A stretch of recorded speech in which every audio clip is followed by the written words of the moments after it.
আসসালামু আলাইকুম ওয়া রাহমাতুল্লাহি ওয়া বারাকাতুহু। আলহামদুলিল্লাহ ওয়াসসালাতু ওয়াসসালামু আলা রাসূলিল্লাহ ওয়া আলা আলিহি ওয়া আসহাবিহি ওয়া মান ওয়ালা ওয়া বা'দ।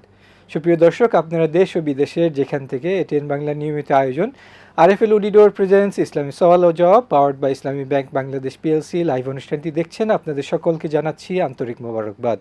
আপনাদের সাথে আছি আমি জারির জাফরি এবং শরীরের আলোকে আপনাদের জীবন ঘনিষ্ঠ প্রশ্ন উত্তর দেওয়ার জন্য আমাদের সাথে আজকে স্টুডিওতে উপস্থিত আছেন শেখ ফাহিমুর রহমান হাফিজাহুল্লাহ। আসসালামু আলাইকুম ওয়া রাহমাতুল্লাহি ওয়া বারাকাতুহু। ওয়ালাইকুম আসসালাম ওয়া রাহমাতুল্লাহি ওয়া বারাকাতুহু। আহলান ওয়া সাহলান। শুকরান, জাযাকুমুল্লাহ। দর্শক, আমরা আপনাদের প্রশ্ন নিব টেলিফোনের মাধ্যমে সরাসরি, তবে তার আগে আপনাদের কাছে অনুরোধ থাকবে আমাদের সাথে কথা বলার সময় আপনাদের টেলিভিশনের ভলিউমটি একেবারে কমিয়ে রাখবেন এবং এরপর শেখ যখন আপনাদের প্রশ্নের উত্তর দিবেন তখন আবার আপনারা টেলিভিশনের ভলিউমটি বাড়িয়ে প্রশ্নের উত্তর শুনবেন। জাযাকুমুল্লাহ খায়রা। তো শুরু করছি, বিসমিল্লাহ। দেখি কে আছেন লাইনে। আসসালামু আলাইকুম ওয়া রাহমাতুল্লাহ। আসসালামু আলাইকুম। ওয়ালাইকুম আসসালাম ওয়া রাহমাতুল্লাহ। পাবনা থেকে বলছি, আব্দুল জব্বার। জি বলুন।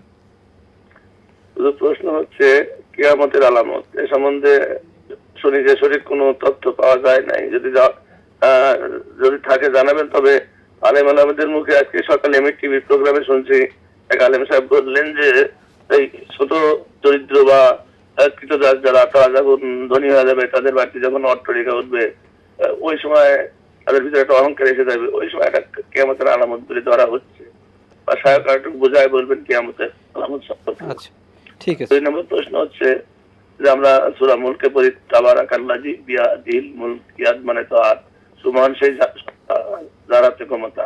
আমরা এমনিতে জানি যে আল্লাহর হাত নাই, এই হাতকে কোন হাত বোঝানো হয়েছে? আমার কথা বুঝতে পারছেন হুজুর? জি।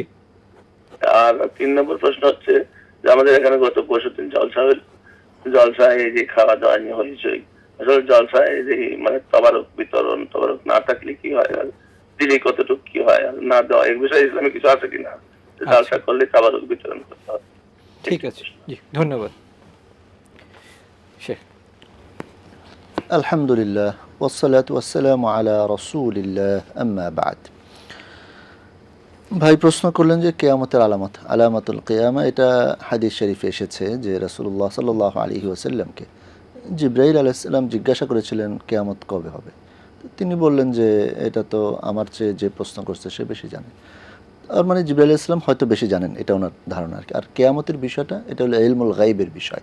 এটা শুধুমাত্র আল্লাহ তাআলা জানেন কখন ঘটবে, কিভাবে ঘটবে। তার কিছু কিছু বিষয় কোরআন মাজিদ আল্লাহ রাব্বুল আলামিন উল্লেখ করেছেন, যেমন ভূমিকম্প এমনভাবে হবে যে আপনার সব কিছু একদম ধ্বংস হয়ে যাবে। তো এটা হলো কিয়ামত শুরু হবে, কিন্তু এর আগে কিছু আলামত দেখা যাবে, ছোট আলামত, বড় আলামত। তার ভিতরে প্রথম কথা একটা ছিল যে রাসূলুল্লাহ সাল্লাল্লাহু আলাইহি ওয়াসাল্লাম তিনি ছিলেন শেষ নবী, কিন্তু এরপরেও অনেকে নবী দাবি করবে, এটা একটা আলামত, কিয়ামতের আলামত। তারপর নবী আলাইহিস সালাম নিজেই বলেছেন যে আমি এবং কিয়ামত পাশাপাশি এসেছি, মানে আমি আসছি শেষ, এরপরেই কিয়ামত। তার মানে এটাও একটা আলামত যে নবী সাল্লাল্লাহু আলাইহি ওয়াসাল্লামের আগমনের পর যে শেষ নবী চলে আসছেন, এখন কিয়ামতের জন্য আমরা অপেক্ষা করতেছি। এটা একটা চিহ্ন আমরা এখান থেকে বুঝতে পারি আর কি। পাশাপাশি আরও যে বিষয়গুলো আছে যে নারীদের সম্মান কমে যাবে, মানে নারীরা দাসীর মতো হয়ে যাবে, তারা পণ্যের মতো হয়ে যাবে, তারা মানে একদম ভোগের বস্তু হয়ে যাবে। তো এটাও কিন্তু দেখা যাচ্ছে, নারীদেরকে মানুষ ব্যবহার করতেছে, মানে তাদেরকে পণ্যের মতোই ব্যবহার করতেছে, তাদেরকে সামনে রেখে পিছনে তারা ব্যবসা করতেছে। এই বিষয়গুলো চলে, বিভিন্ন অ্যাডভার্টাইজে দেখা যায়। এবং নারীদেরকে যত মানে বস্ত্রহীন করার চিন্তা। এই ব্যাপারে আরেকটা আলামত আছে যে কাসিয়াতিন আরিয়াত, মানে এরা পোশাক পরছে কিন্তু তারপরেও পোশাক নাই, উলঙ্গ, তাদের সব কিছু দেখা যাচ্ছে। তো এই বিষয়গুলো কিয়ামতের আলামত। এবং আরেকটা যেটা আপনি বললেন, ওয়ান তারাল হুফায়াত আল আওরাত ইয়াতাতাওয়ালুনা ফিল বুনিয়ান, যে আপনার পায়ে জুতা ছিল না, গায়ে কাপড় ছিল না, একদম যারা কোনো রকম চলতো তারা বড় বড় বিল্ডিং করতেছে। এটাও দেখা যাচ্ছে, আরবেও দেখা যাচ্ছে, আমাদের দেশেও দেখা যাচ্ছে। আমাদের দেশের মানুষের ক্রয় ক্ষমতা আগে কতটুকু ছিল, এখন ক্রয় ক্ষমতা অনেক বেড়েছে। তো এইভাবে যদি আমরা দেখি, হ্যাঁ, এর মানে কি আমরা বলতে পারি যে না এরকম বড় বড় বিল্ডিং হচ্ছে এখনই কিয়ামত হয়ে যাবে? এটা বলার সুযোগ নাই। তবে আলামতগুলো প্রকাশ পাচ্ছে, মিথ্যা ছড়িয়ে পড়তেছে, ওজনে কম দেওয়া হচ্ছে। তারপর আপনি দেখবেন যে যারা জাহেল, মানে যারা যোগ্য না পদের জন্য, তাদেরকে ওই পদে বসানো হইতেছে। তো এটা একটা বড় আলামতের কিয়ামত। কারণ নবী আলাইহিস সালাম বলছেন যে যখন তুমি দেখবে যে অযোগ্য লোককে পদে বসানো হচ্ছে, ফান্তাজিরিস সাআ, কিয়ামতের জন্য তখন তুমি অপেক্ষা করতে পারো। সুতরাং আলামতে কিয়ামত বেশ কিছু আছে, এটা একদমই সীমাবদ্ধ করার সুযোগ নেই। তো এরকম বিভিন্ন আলামত কিন্তু প্রকাশ পাচ্ছে। তো আমি যেন ওই আলামতের কারণটা না হই, বরং আমি বা আমরা সচেতন থাকব যেন কিয়ামতের আলামত আমাদের দ্বারা প্রকাশ না পায়। আল্লাহ রাব্বুল আলামিন আমাদেরকে বোঝার তৌফিক দান করেন। আমিন।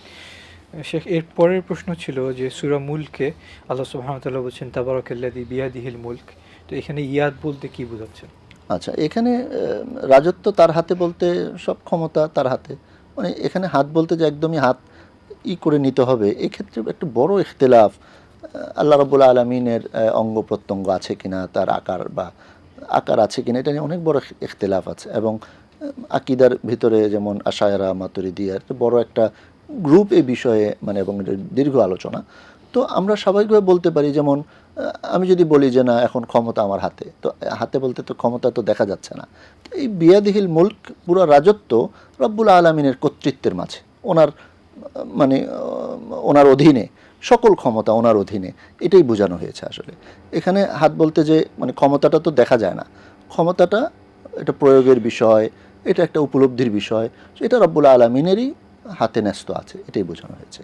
আর এমনি যদি ওনার অঙ্গ প্রত্যঙ্গের বিষয়গুলো নিয়ে আলোচনা হয়, সেক্ষেত্রে একটা মানে খুব মানে স্পষ্ট কথা হলো যে রব্বুল আলামিনের যে মানে যেগুলো তিনি মানে কোরআন মাজিদে উল্লেখ করেছেন, এটা এভাবেই আছে, কিন্তু আমরা এটাকে কোনোভাবেই মানে সংজ্ঞায়িত করতে পারবো না যেটা কেমন, কারণ লাইসা কামিসলিহি শাই, তার মতো কোনো কিছু নাই।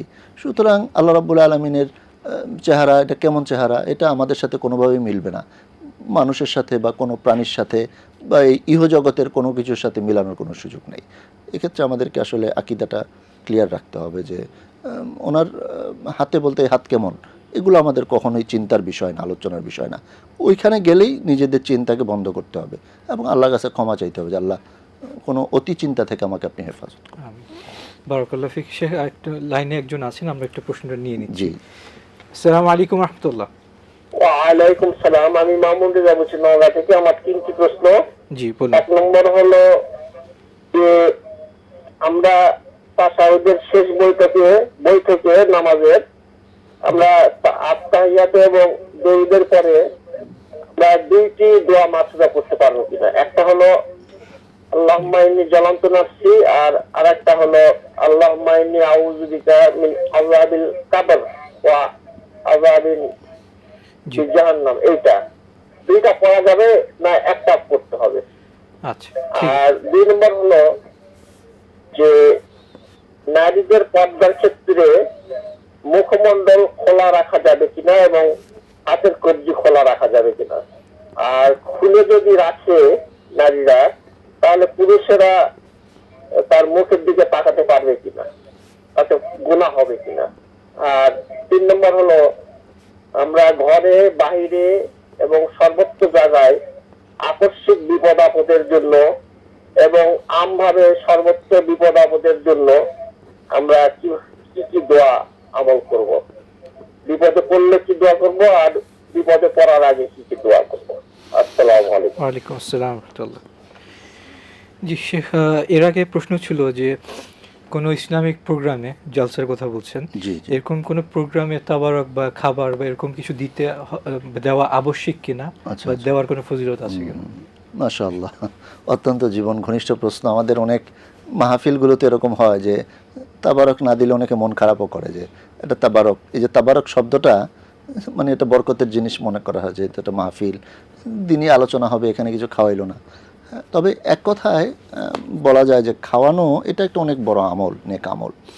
কারণ রাসূলুল্লাহ সাল্লাল্লাহু আলাইহি ওয়াসাল্লাম উনি যখন মদিনাতে আগমন করলেন, তো যে বিষয়টি বলেছিলেন যে আফশুস সালাম ও আতইমুত তাআম, তোমরা সালাম বেশি বেশি দাও এবং মানুষকে খাবার খাওয়াও।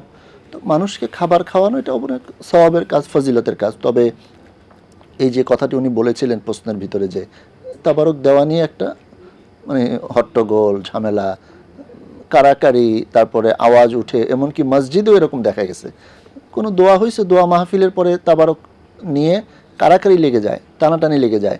তাহলে এরকম পরিস্থিতি হলে তাবারক না দেওয়াই ভালো, এরকম অবস্থা হলে এটা না দেওয়াই ভালো।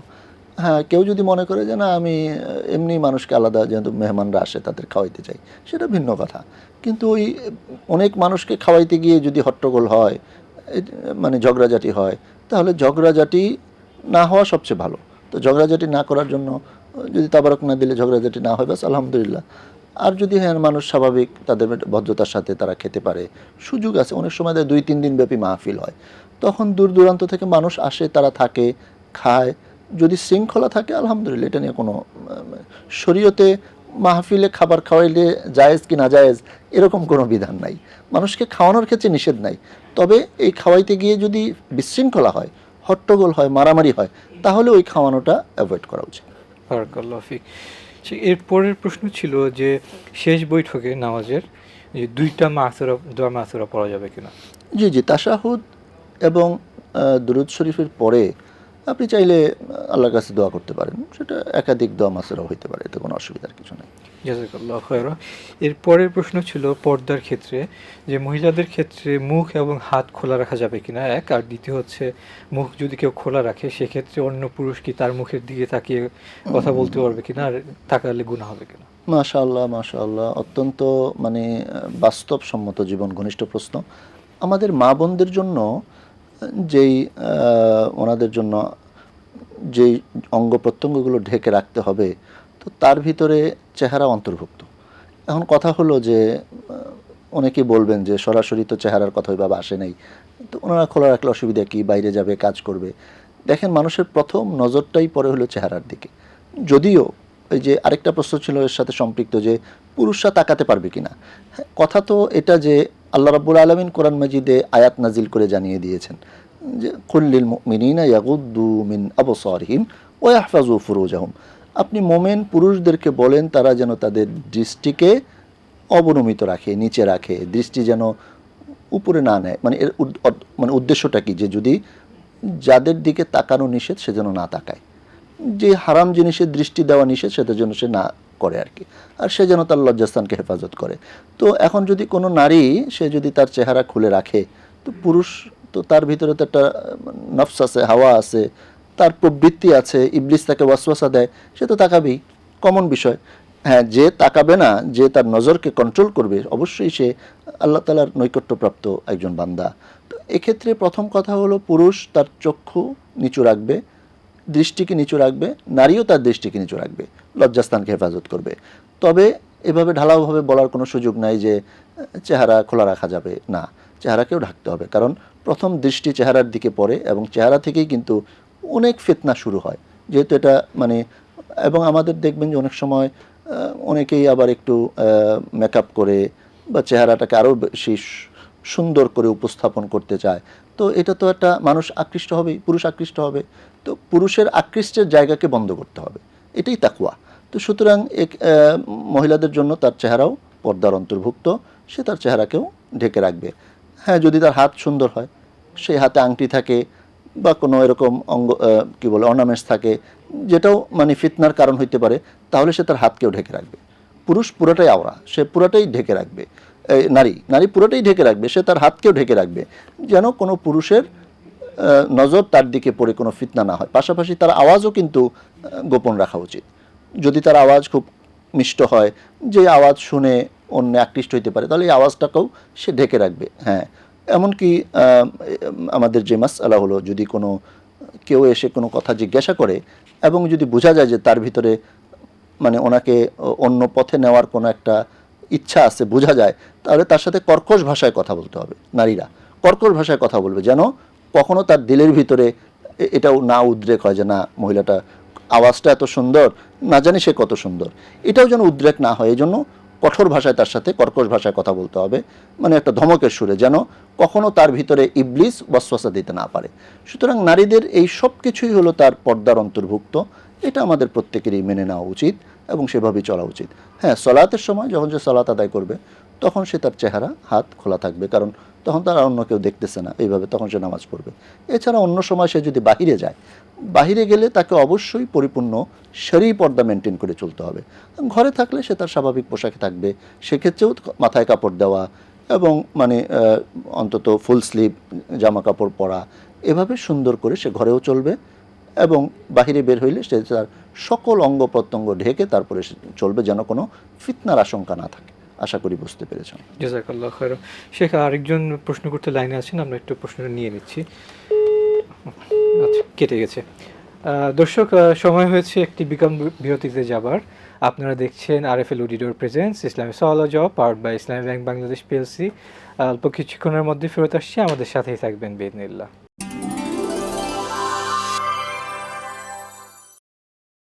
আসসালামু আলাইকুম ওয়া রাহমাতুল্লাহি ওয়া বারাকাতুহু।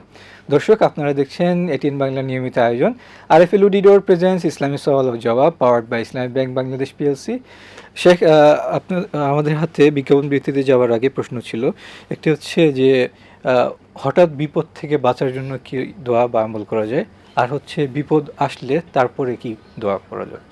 মাশাআল্লাহ, আলহামদুলিল্লাহ। বিপদ তো এটা মানুষের নিত্যদিনের সঙ্গী, যে কোনো সময় মানুষ বিপদে পড়তে পারে।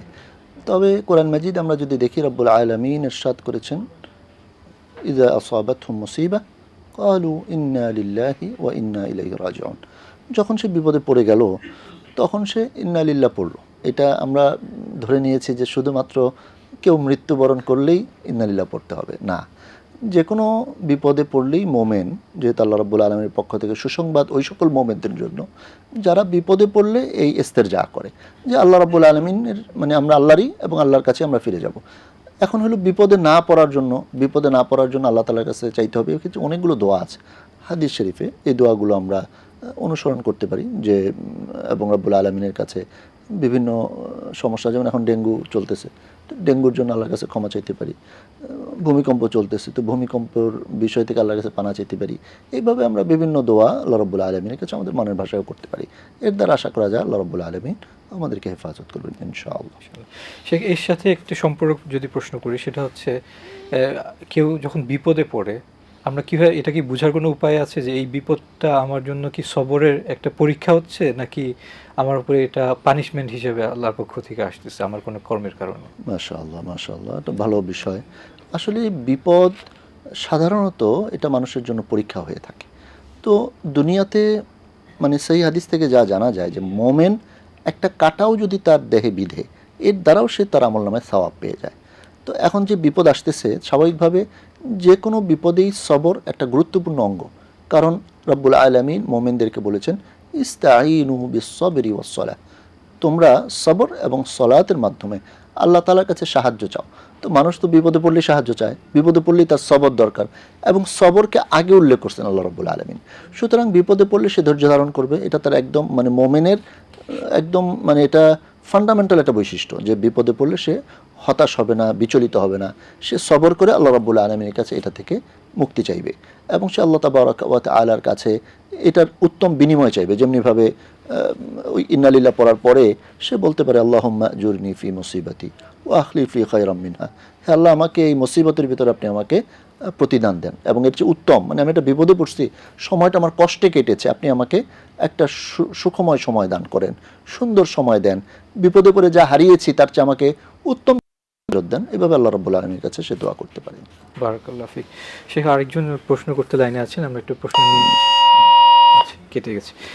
আচ্ছা শেখ, এর পরের প্রশ্ন যেটা ছিল সেটা হচ্ছে যে রাস্তায় অনেক সময় চলাফেরা করতে গিয়ে আমরা যেহেতু জানি আমাদের দেশে অমুসলিম ইয়েরাও আছে, ভাই বোনেরাও আছেন, তো তাদের মধ্যে থেকে কেউ যদি সালাম দেন, সেই ক্ষেত্রে মুসলিম যিনি আছেন উনি উত্তরে কি বলবেন? আচ্ছা, অমুসলিম যদি সালাম দেন, তাহলে সেই হাদিসে আসছে রাসূলুল্লাহ সাল্লাল্লাহু আলাইহি ওয়াসাল্লাম বলেছেন যে যদি কোনো আহলে কিতাব বা অমুসলিম সালাম দেয়, তোমরা বলো ফাকুলু ওয়া আলাইকুম, তোমরা ওয়া আলাইকুম বলবা। তো এখন কোনো আছে যে ধরেন কথার কথা এই বস সে শুধু ওয়া আলাইকুম বললে মাইন্ড করতে পারে, তাহলে ওয়া আলাইকুম আসসালাম মাল কারাহা বলতে হবে আর কি, মানে অপছন্দের চিত্তে উত্তরটা দেওয়া আর কি। তবে সাধারণত যারা অমুসলিম তারা কিন্তু ওই সালাম যদি দেয়, দেখবেন সালামের উচ্চারণও ঠিক হয় না, যেহেতু তারা অমুসলিম, এটা অভ্যস্ত না তারা, আর পাশাপাশি তাদের হৃদয়ে কী আছে এটা তো আল্লাহ তাআলা জানেন। এই জন্য ওয়া আলাইকুম যেটা হাদিসে আসছে এটা বলাটাই খায়ের। কিন্তু কখনো কোথাও বাধ্য হইলে যে না ওয়া আলাইকুম আসসালাম না বললে মাইন্ড করবে, চাকরিচ্যুত করতে পারে, ক্ষতি করতে পারে, সেক্ষেত্রে ওই ওয়া আলাইকুম আসসালাম যদি বলেও সেটা একদম মন থেকে দিক থেকে বলবে আর কি। তো ওয়ালাইকুম বলাটাই উত্তম, যদি এভাবেই ছাড়িয়ে দেওয়া যায়। আর অমুসলিমদেরকে তো সালাম দিবে না। কোথাও যদি মুসলিম অমুসলিম সবাই থাকে তখন যদিও আছে যে আসসালামু আলা মান ইত্তাবাল হুদা, কিন্তু এটা বললে তো মানুষই বুঝবে না, আমাদের দেশের মানুষ। তো সেক্ষেত্রে সে আসসালামু আলাইকুম বলবে, কিন্তু কাসদ করবে, নিয়ত করবে যে যারা মোমেন তাদেরকে আমি সালামটা দিচ্ছি। আর এমনি স্বাভাবিকভাবে তাহিয়ার ক্ষেত্রে যেহেতু আল্লাহ রাব্বুল আলামিনের আদেশ রয়েছে, ইযা হুয়্যিতুম বিতাহিয়াতিন ফাহাইয়ু বিআহসানা মিনহা আও রুদ্দুহা, যদি কেউ তোমাকে কোনো সম্ভাষণ জানায়, তাহিয়া জানায়, তখন তোমরা উত্তমভাবে এটাকে ফেরত দাও। মানে কেউ আসসালামু আলাইকুম বললো, তুমি ওয়ালাইকুম আসসালাম ও রাহমাতুল্লাহ, দোয়াটা একটু বাড়ায় দাও। তারপরে ও রাহমাতুল্লাহি ওয়া বারাকাতুহু, মানে যেভাবে দোয়াটা বাড়ানো যায় আর কি। এটাকে আবার অনেকে আরও অনেক বেশি বাড়ায়, এত বাড়ানো সহিহ হাদিসে নাই, 3টা পর্যন্ত আছে। তো যাই হোক, তো এক্ষেত্রে এটা অনুসরণ করা যেতে পারে। আর পাশাপাশি এটা আল্লাহ রাব্বুল আলামিনের আদেশ যেহেতু, সুতরাং যে কেউই আপনাকে তাহিয়া জানাইলে, সম্ভাষণ জানাইলে উত্তর দিতে হবে। তো উত্তরটা একটু হিকমতের সাথে দিতে হবে, যদি গায়রুল মুসলিমিন দিয়ে থাকে আর কি। বারাকাল্লাহু ফিক। শেখের পরে আমরা পরের প্রশ্নে যাচ্ছি, দেখি লাইনে কে আছেন। আসসালামু আলাইকুম রহমতুল্লাহ। ওয়ালাইকুম আসসালাম। আসসালামু আলাইকুম। ওয়ালাইকুম আসসালাম রহমতুল্লাহ। জি বলুন। প্রশ্ন করবা? বলবো? জি বলুন। এই যে এর থাকি বলতেছি, আমি দিনাজপুর থেকে আর কি, নাম বলতেছি না। জি ওই না, প্রশ্ন বলুন। প্রশ্ন হচ্ছে আমার দুই বউ বা একটা ছেলে, এক বৌমার কাছ থেকে একটা কথা শুনে আমি আর কি ছোট ছেলের কাছে বলতে চাই না। আমি 6 মাস পরে আর কি কথাটা আমার সাথে বারবার জিজ্ঞাসা করার পর আমি কথাটা বলছি। সব কথা বলি নাই, যেটুকু বলছি যে আমার সাথে এরকম, তো এটা থেকে আমাকে কোনো গুনাহ হবে আমার? আচ্ছা, মানে আপনাদের পারিবারিক কোনো একটা বিষয় একজনের। হ্যাঁ। জি আচ্ছা, ঠিক আছে, জি ধন্যবাদ। দর্শক, আমাদের সময় হচ্ছে আরেকটি বিজ্ঞাপন বিরতিতে যাওয়ার। আপনারা দেখছেন এটিএন বাংলার নিয়মিত আয়োজন আরএফএল অডিটর প্রেজেন্স ইসলামী সওয়াল ও জবাব, powered by Islami bank Bangladesh PLC. আমরা অল্প কিছুক্ষণের মধ্যে ফেরত আসছি, আমাদের সাথে থাকবেন বিইজনিল্লাহ।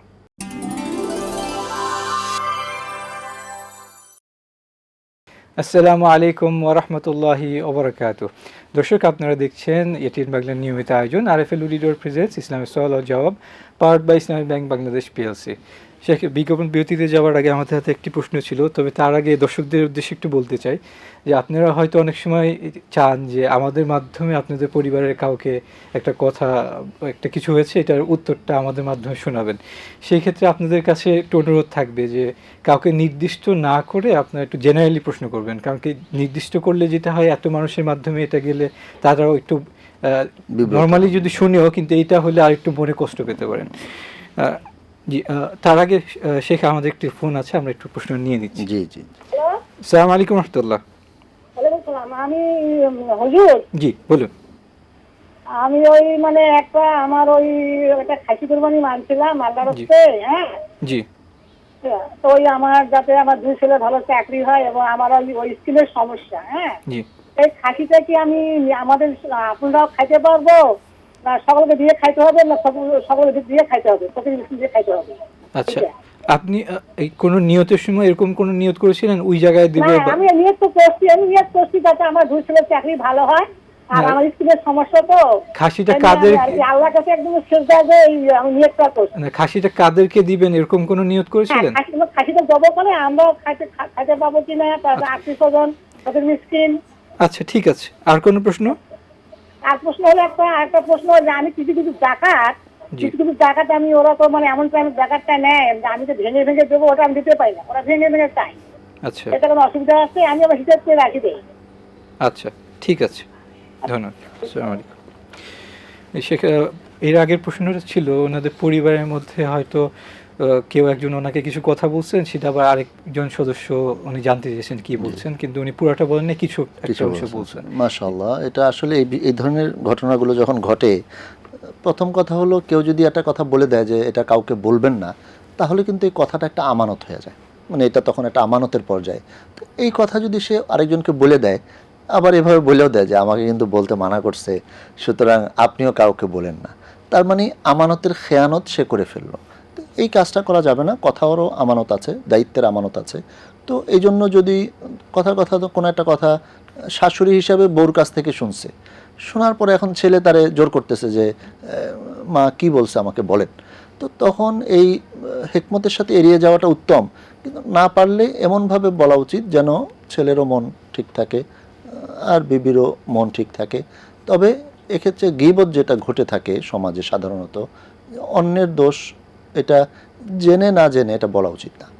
এখন কথা হলো যদি বউয়ের গীবত হয়, মানে বউ যেটা বউর সামনে থাকলে বলতে পারতো না, তাহলে ওইটা তো অবশ্যই বলা উচিত না। ছেলে বলুক আর যেই বলুক, ছেলের জন্য তো আমি গুনাহ করতে পারবো না, হারাম কাজ করতে পারবো না, সেটা করা যাবে না।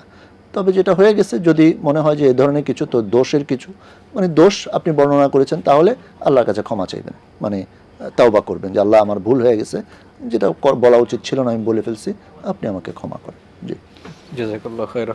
এর পরের প্রশ্ন ছিল যে একজন বেশ কিছু কারণে একটা খাসি দেওয়ার জন্য উনি নিয়ত করেছিলেন। এখন উনি জানতে চাচ্ছিলেন যে এই খাসিটা জবাই করে এটা কি গরিব মানুষের মধ্যেও দিবেন, এর একটা অংশ কি ওনারা নিজেরাও খেতে পারবেন? আলহামদুলিল্লাহ, মাশাআল্লাহ। মান্যতা আসলে একটা বড় মান্যতের একটা বিষয় হলো এটা এই বখিলের পকেট থেকে অর্থ মানে খরচ করার একটা উপায় আর কি, মাধ্যম। তো খায়ের উনি মান্যত করেছেন যে একটা খাসি জবাই করবেন। এখন যদি উনি মান্যত করে থাকেন, নিয়ত থাকে যে আমি না খাসিটা গরিবদের মাঝে বিতরণ করব, তাহলে গরিবদের মাঝেই বিতরণ করতে হবে, নিজে খেতে পারবেন না। কিন্তু এরকম কোনো নিয়ত করেন নাই যে না আমার 2 ছেলের যদি ভালো চাকরি হয় আমি খাসি জবাই করব, এরকম নিয়ত, তাহলে সে খাসি জবাই করে নিজেও খেতে পারবে, অন্যদের খাওয়াইতে পারবে, এতে কোনো বিধিনিষেধ নেই। এখন তার নিয়তের উপর নির্ভরশীল, সে নিয়তটা কতটুকু করেছে। যদি সে নিয়ত করে থাকে যে আমি খাসিটা এতিমখানায় দিব, অমুক মাদ্রাসায় দিব, অমুক গরিব কাউরে দিব, তাহলে সে ওইটাই দেওয়া উচিত। মানে নিয়তটা যেভাবে করেছেন তিনি, সেভাবেই আপনি নিয়তের বাস্তবায়ন করেন। তবে এক্ষেত্রে একটা জিনিস, আপনি নিয়ত করেছেন যে আমি মাজারে দিব, নিয়ত করেছেন আমি অমুক কবরে দিব, কোনো হারাম জায়গায় দিব, তাহলে এই নিয়ত বাস্তবায়ন করা যাবে না, বরং আপনি ওইটার সহি জায়গায় বিতরণ করে নিয়তটা বাস্তবায়ন করতে পারেন। জাযাকাল্লাহ খায়রা। এর পরের প্রশ্ন ছিল ওনার যে জাকাতের ক্ষেত্রে অনেক সময় দেখা যায় যে ওনার যে টোটাল যে জাকাতের অ্যামাউন্টটা আসে ওটা এক জায়গায় না দিয়ে ওনাকে ভেঙে ভেঙে দিতে হচ্ছে, কারণ যারা জাকাতের হকদার তারা অল্প অল্প একটা অংশ যাচ্ছে। সেক্ষেত্রে এরকম ভেঙে ভেঙে দিলে জাকাত ওনার হবে? জি জি, ভেঙে ভেঙে দিলেও জাকাত হবে, জাকাত অগ্রিম দিলেও হবে, ঠিক আছে। তবে জাকাতের যে মূল লক্ষ্য উদ্দেশ্য দারিদ্র্য দূরীকরণ, আমাদের যেভাবে সমাজে জাকাত দেওয়া হয় ব্যক্তিগতভাবে, এভাবে আসলে সঠিক জাকাত আদায় হয় না, মানে উদ্দেশ্যটা পূরণ হয় না। জাকাত আদায় হয়ে যায়, আল্লাহ তাআলা হয়তো কবুল করবেন, কিন্তু উদ্দেশ্য পূরণ হচ্ছে না। আমাদের দেখেন এই বাংলাদেশে তো সেই স্বাধীনতার পর থেকে জাকাত মানুষ দিচ্ছেই, এক শ্রেণীর মানুষ জাকাত দিচ্ছে, তারপরও কেন দারিদ্র্য দূর হচ্ছে না? কারণ হলো জাকাতটাকে যথাযথভাবে আদায় করা হইতেছে না। এই জাকাত আদায় এবং বিতরণের মূল দায়িত্ব হলো সরকারের, যে ইসলামী সরকার হবে সে এটাকে উঠাবে, কালেক্ট করবে এবং এটা বিতরণ করবে যথাযথ জায়গায়, যেন কয়েক বছর জাকাত দেওয়ার পরে আর কোনো অভাবী না থাকে। জাকাত গ্রহণের লোকই খুঁজে পাওয়া যাবে না যদি সঠিকভাবে জাকাতের বিতরণ হয়।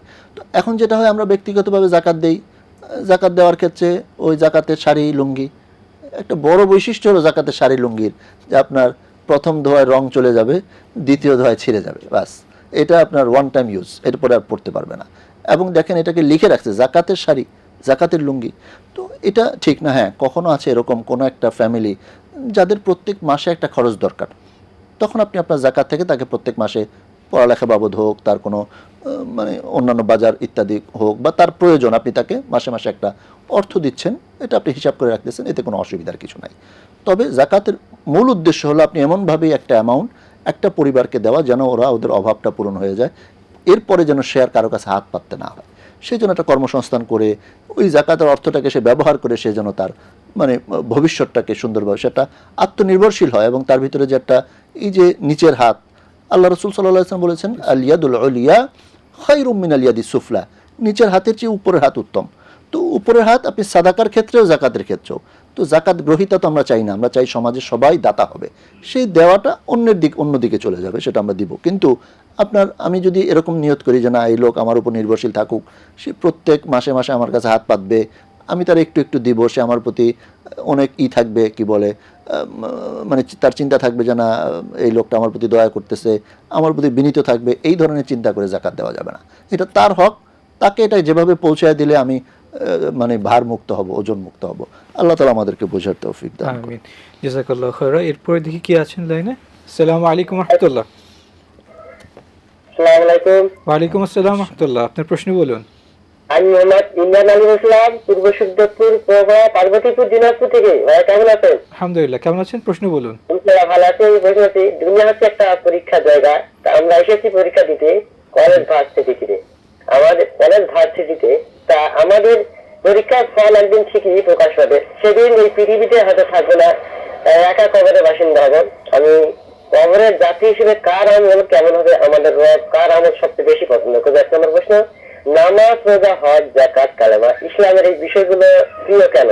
দুই নম্বর প্রশ্ন। আর একটি প্রশ্ন হচ্ছে, রজব মাস ফজিলত হিসেবে অনেক দামি। কুরআন তিলাওয়াত, দান, সাদাকা, জিকির, ইবাদত, বন্দেগী ছাড়াও যারা পরকীয়া করেন, জিনা, ব্যভিচার করে, পিতা হয় পুত্রের অন্যায় দেখতে ভালোবাসে, বা এই বিষয়গুলো কি? ধন্যবাদ। আচ্ছা, ঠিক আছে, ধন্যবাদ। শেখ, প্রথম প্রশ্ন ছিল যে নামাজ, রোজা, হজ, জাকাত এইসব কেন পছন্দনীয় আমল বা আচ্ছা, আরেকটা হচ্ছিল মানে কবরের যাত্রী কার আমল সবচেয়ে বেশি আল্লাহ তাআলা গ্রহণ করবেন। আসলে দেখেন, সবাই তো কবরের যাত্রী। এখন কথা হলো যে নেক আমল শুধু কিন্তু সালাত, সিয়াম, হজ, যাকাত এটাই না। নেক আমলের ভিতরে সত্য বলা, অন্যের কল্যাণ করা, তারপরে মিথ্যা না বলা, মানুষের প্রতি জুলুম না করা, এরকম যতগুলো নিষেধ আছে এগুলো কিন্তু নেক আমল। কারণ কেউ যদি তার মানে নেক আমল করে এবং অন্যায় থেকে বেঁচে থাকে, এটাও তার জন্য সাদাকা সমতুল্য হবে ইনশাআল্লাহ।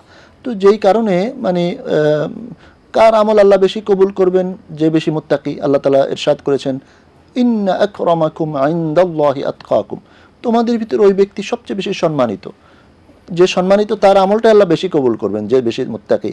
এবং আমরা সাহাবাই কেরামের ভিতরে কিন্তু আমল দেখতে পাই। হযরত আবু বকর রাদিয়াল্লাহু তাআলা আনহু, ওনাকে নবীজি বলেছেন যে আজকে কে কবর জিয়ারত করছে, মেহমানকে মেহমানদারি করাইছে।